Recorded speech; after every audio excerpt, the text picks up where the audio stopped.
So it was told by the professor that it is my responsibility to update the vocabulary of the church.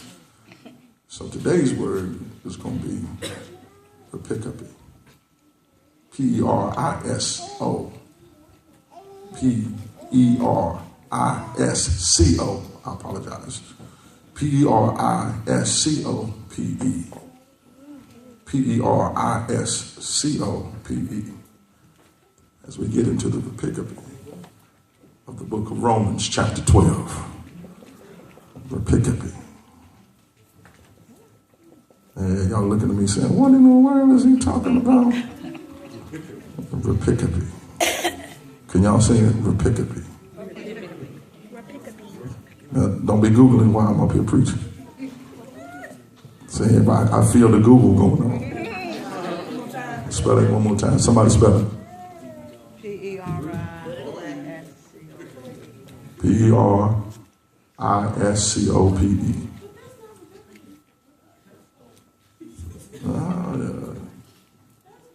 No, make sure I got it right. Yeah. I might have it wrong. So I know the right pronunciation. Somebody got it. Don't go there.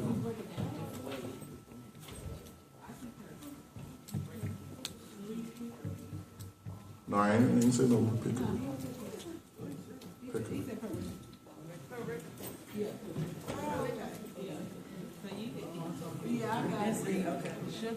I'm sorry, it's P-E-R-I-C-O-P-E. Take the S out. P-E-R-I-C-O-P-E. Pericope.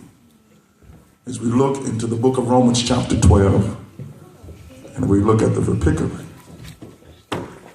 of the text. Good job. Book of Romans chapter 12, verse 9. And if you have it, shout, we got the bread. The book of Romans chapter 12, verse 9. Some of y'all already got it. The book of Romans chapter 12, verse 9. If you have it, say, we got the bread. We'll be reading from the NASB version. It says, let love be without hypocrisy. Abhor what is evil. Cling to what is good. Verse 10 says, be devoted to one another in brotherly love. Give preference to one another in honor. You may be seated in the presence of God. The King James Version says, let love be without dissimulation. Abhor what is evil. Cling to what is good. The Amplified Version of the text says, let your love be sincere, a real thing. Amen. Hate what is evil. Loathe all ungodliness. Turn in horror from wickedness, but hold fast to what is good. Now, as I give unto you the different versions of this text in Romans 12 and 9, and we see that it is worded differently in the King James Version, the NASB, and the Amplified. But it's one thing that it's very evident that the writer is trying to show something to the reader. And what he's trying to show unto the reader is how to love. Somebody say amen. Amen. If I would use for a text today, amen, or a title for this text, it would be Real Love. Real love. Love is one of those words that have been tried to be explained by so many different people. We see that many artists try to sing about it. Poets try to write about it. But it is also one of those things that are been misunderstood so many times. Amen. Greek mythology lists to us that there are 4 different types of love. One being called agape love. Another one being eros. The other one being philia. and the last one, storge. These are the 4 different types of love that the Greek mythology lists as love. Agape love, by definition, means that it is a love from a spiritual tense. It is what we call the agape love that we have for God. The eros love, by definition, is what we call the love of physical or the love of passionate love. It is a love that a husband would have for his wife, or the wife would have for her husband. Philia is a mental type of love. It's an affectionate love that is normally associated with friendship. A love that you would have for a friend or for a colleague.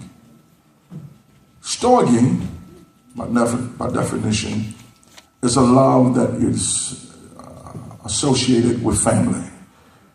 It's a love that a father would have for his son, and a mother would have for a daughter, and a child would have for their parent. Here, Greek mythology lists these different 4 types of love, and it brings to my attention that it is possible for a human being to love differently. Y'all stay with me.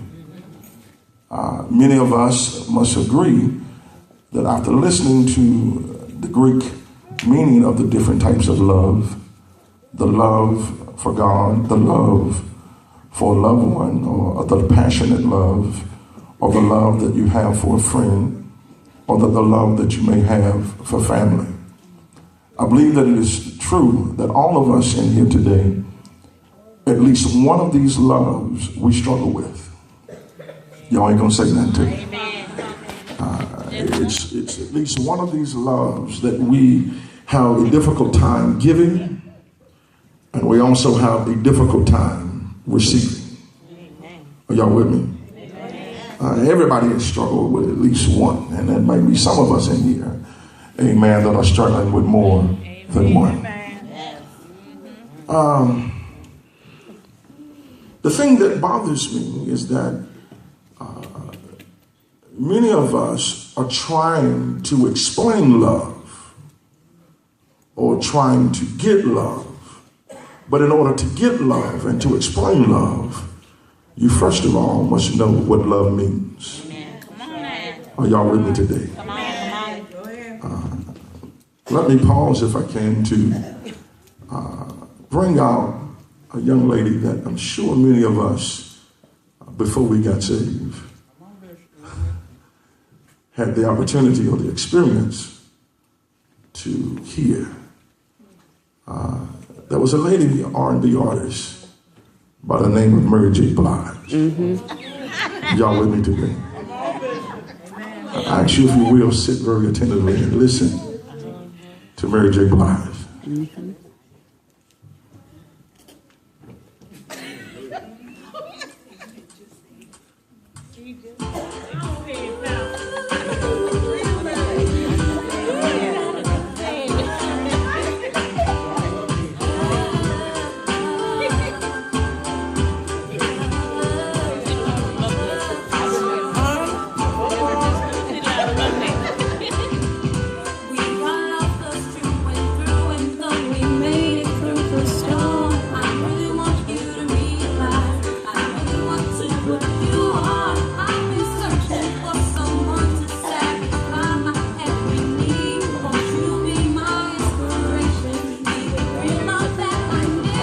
Now, if you notice, the R&B artist Mary J. Blige is singing to a song that says, "I'm searching for real love." And in that, she mentions that real love that she's searching for is that she's trying to find someone that will satisfy all her needs. Now, in listening to that, I would take from Mary J. Blige that real love has to be someone that satisfies all my needs. The problem with this is that I say to Miss Blige, that if you're looking for a person to satisfy all your needs, you're not going to find them. Come on, look at somebody and say, you're going to still be searching. You're going to still be searching. I have a problem with her saying, I'm searching for a real love, someone that can satisfy all my needs. Many of us, maybe Mary J. Blige is a little too modern. I understand that some of you are a little older like I am. There was another R&B artist by the name of Luther Ingram. Big Luther. I didn't say Vandross, I said Ingram. Y'all about raised up out your seats. There was another R&B artist by the name of Luther Ingram. I want to ask you, if you will you sit very attentively again and listen to Luther Ingram as he gives his definition of what love is.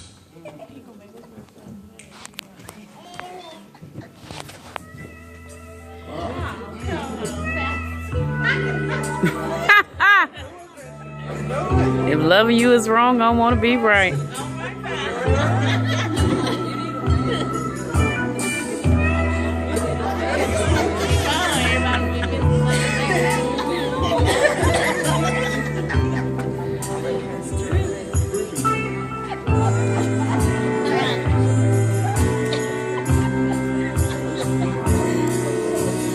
Loving you is wrong.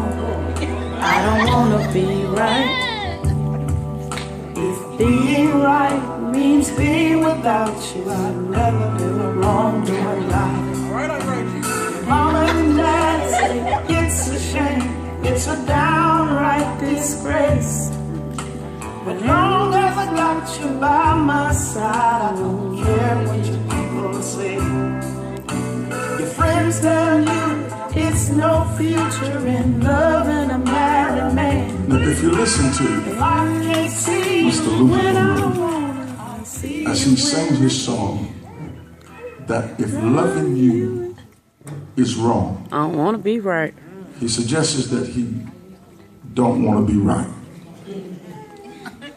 As you listen to the verses of that song, you understand that the makeup of this song is that the songwriter is singing a song to his mistress. Mm-hmm. Y'all ain't gonna help me today. Go ahead. And he says a part in his song that he has a wife and 2 children at home that need him just as much. But he says to his mistress, I would rather be wrong and love my mistress than to do what's right and love my wife. So if I take what Mr. Ingram is trying to tell me, he suggests that love is priceless to the point that you do whatever you have to do to get it. Are y'all with me? I wish I could stop there, but there's another R&B artist. Right now. We're gonna get there in a minute, y'all. Y'all all right? Y'all all right? Y'all feeling dirty right now? Y'all need some oil on you right now. Someone's shoulders that start jumping. Somebody that went back down memory lane. Come on. Come on. Come on. Come on. Let's stay in church. Stay in church. But there was another artist, R&B artist. We actually, again, if you sit so attentively and listen, and I'm sure many of us will be able to familiarize ourselves with her.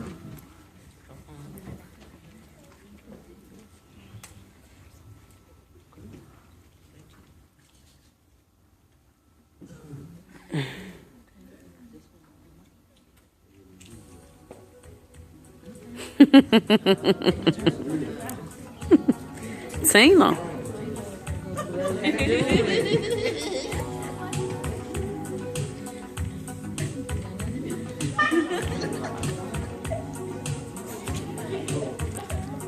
You must understand from the touch of your hand, make my 'cause we had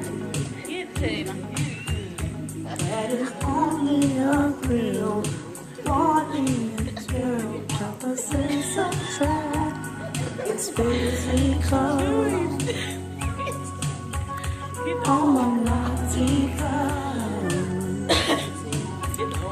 you must try to ignore that it means more than that.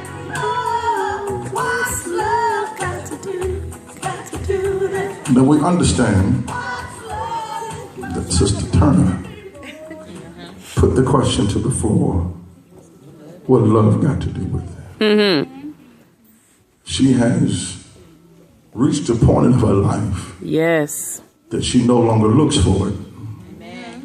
So suggests to the listener that love is just a second-hand emotion. So therefore, it's not that important. Now, I believe that she reached that point in her life because of the experiences that she have had. That's right. And isn't it bad that when you can go through so much in life till you reach the point to where love is not even important? Oh, God. Love ain't even important anymore because